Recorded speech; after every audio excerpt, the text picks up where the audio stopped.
સમાજમાં રોષ છે। રબારી સમાજના આગેવાને ઉગ્ર દેખાવની ચીમકી આપી છે અને યોગ્ય ન્યાય નહીં મળે તો એસપી અને કલેક્ટર કચેરીએ પણ તેનો ઘેરાવ કરવાની ચીમકી ઉચ્ચારી છે। આરોપીઓને કડક સજા થાય તે માટે 302ની કલમ ઉમેરવાની માંગ કરી છે। તો કિડોતર ગામની સીમમાં કૂવામાં સગીરાનો મૃતદેહ મળ્યો હતો। સગીરાની હત્યા થઈ હોવાના આક્ષેપ સાથે રબારી સમાજ દ્વારા તપાસની માંગ કરવામાં આવી છે। એક શકમંદ આરોપીની અટકાયત કરી પોલીસે વધુ પૂછપરછ પણ હાથ ધરી છે।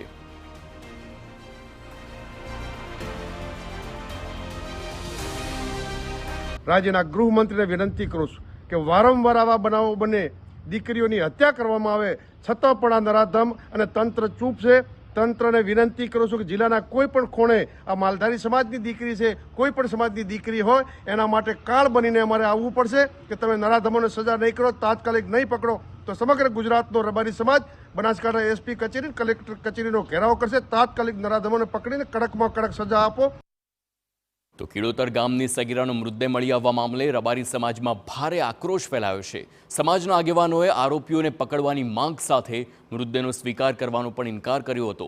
જોકે પોલીસની ખાતરી અને 6 કલાકની સમજાવટ બાદ પરિવારે સગીરાનો મૃતદેહ સ્વીકાર્યો છે। પરિવારજનોનો આરોપ છે કે સગીરાનું અપહરણ કરી તેની સાથે અઘટિત કૃત્ય કર્યા બાદ તેની હત્યા કરવામાં આવી છે। તેમણે આ કેસના આરોપીને ઝડપી કડક સજા થાય તેવી માંગ પણ કરી છે।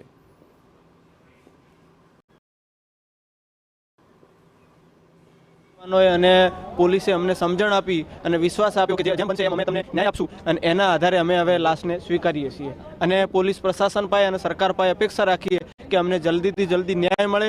એમાં જે આરોપીઓ હતા, જે શંકાસ્પદ આરોપીઓ જે કોલ ડિટેલમાં જેનો નામ આવ્યા એના ઉપર અમને પૂરેપૂરી શંકા છે કે આ બાઈનું મર્ડર જ કરવામાં આવેલું હોય। એની ઉંમર ઓછી હોવાને સાથે આરોપીઓ ગભરાઈને એમને એમ કીધું કે ભાઈ હવે આ કોઈ છૂટકો નથી, એટલે એમનું મર્ડર જ થયેલું છે, એમાં કોઈ બેમત નથી। તો પોલીસે આ કેસમાં એક શકમંદની અટકાયત કરી પૂછપરછ હાથ ધરી છે।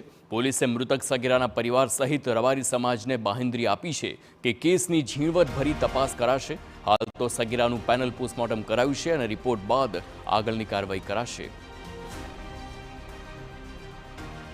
अभी हमने जो डेड बॉडी मिली थी उसका पोस्टमार्टम के लिए हम पालनपुर सिविल हॉस्पिटल में लेके आए थे और पोस्टमार्टम हो गया है और जितने भी पोस्टमार्टम में हमने डॉक्टर्स को रिक्वेस्ट किया था कि भाई विसरा है, ब्लड सैंपल्स हैं, कपड़े हैं, जो भी है तपास के लिए आपको जो जो चाहिए होता है वो सभी हम लोगों ने इन लोगों ने यहाँ से फॉरवर्ड करके फॉरेंसिक्स के लिए अहमदाबाद भेजेंगे और फिर उसके बाद जो रिपोर्ट्स आ जाएगी उसी के बेसिस पे हम लोग आगे लीगल एक्शन लेंगे।